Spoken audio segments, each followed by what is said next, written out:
Hi everyone, I wanted to talk to you a moment about the group project. The group project is going to be a cumulative project that you work on throughout the semester and you turn in your final draft at the end of the semester. Throughout the semester there will be different checkpoints that you and your team need to be aware of so that you make an A on this project. This is worth 20% of your grade, but that's a good thing because normally people make an A on this. There are many chances for you to resubmit and improve your writing. The first step of the group project is, of course, going to your groups and finding team members. Once you find your team members, you can gain access to checkpoint 1.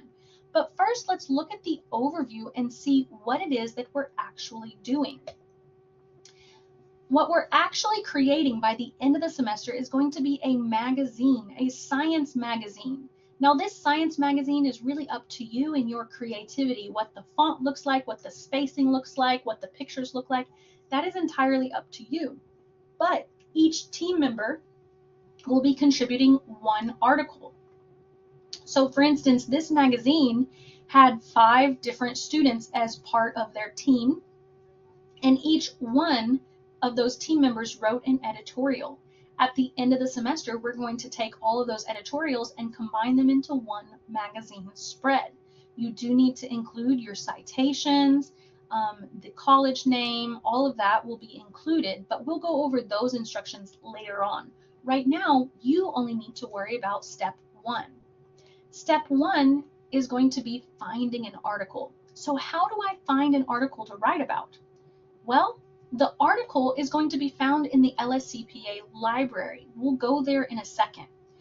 First, I want you to know what you're looking for. If I'm writing a science magazine, I am trying to get other people excited about a scientific discovery. So we need to find the scientific discovery. The first thing is that it needs to be a recent discovery, a discovery made within the last 5 years. It also needs to be a primary discovery, which means that the author of the article is the one who actually made the discovery, who did the experiment and collected the data. One surefire way to make sure that it is a primary article is that you found it in a peer-reviewed journal, that there is more than one author, and that there is a detailed methods section. If it says review or editorial, then it is not a primary research article. You do need to make sure that we have the full PDF. I do not accept links or HTML, so we need to make sure that we find the PDF available.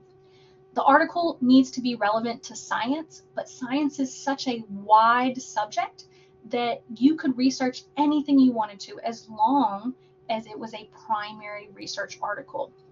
And you need to be able to understand your article. So if you're having trouble understanding your article, there are some tips that I can give you to help understand it better. But if you're really struggling, then we can find a different article that you like better. First things first, let's go to the LSCPA library. This is available to all students, and we're just going to type in some keywords. Let's say I'm interested in neuroscience and sleep studies. I'm going to search neurobiology and sleep. This could be anything that you are interested in.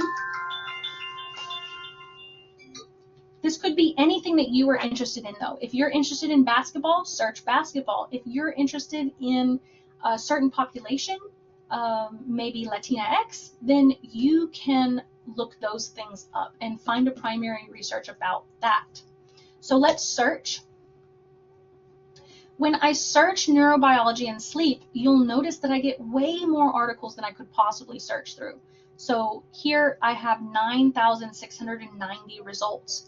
I'm going to add some filters to try to narrow down my results. So I know that I want the online full text available, and I know that I want it to be peer reviewed.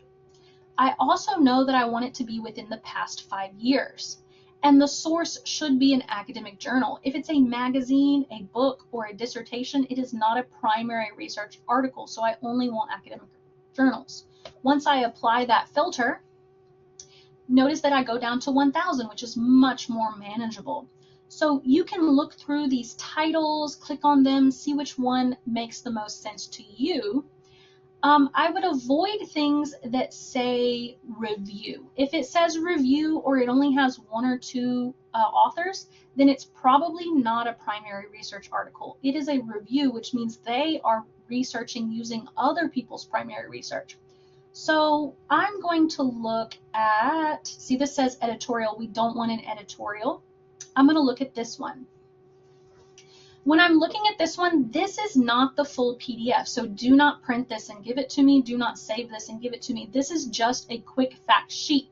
You can use the description to try to see if you really like this article or if you're interested in this article. What I'm going to make sure is that I have the full PDF access. So let's look at the access. It says read online. This is also not the full article, so I'm going to click read online. Sometimes you do have to click a few times. This appears to be the full article. One thing that I'm really looking for is going to be the methods section. So we need to make sure that we have a methods section. And so I can download the article as a PDF and open it up. And this is the full article. Okay, I do not see a methods section, and I notice that it only has one author, so it is probably not a primary research article. And what do you know? It says review right at the top. So let's go back and find a different article that is not a review. This says peer-reviewed academic journal. We have lots and lots of authors, so let's check this one out and see if we can find the full text. We want to check in the publisher's site. There's other options. We can check all of these, but usually we find it on the first go. So this is not the full article. Let's see if they have access to a PDF. Full text free is right here. Full text PDF free. That's the one that I want. And from here, I can either download it or I can print it to a PDF, save as PDF. Both of those options work. Some students, they have a hard time saving it or downloading it. They can print it to a PDF. So this is the full PDF article. So now I am looking at it and I've made sure that it's a primary research article. I made sure there's a method section. I made sure there's more than one author, and I made sure that I had the PDF. I am ready for the next step, which is analyzing the article.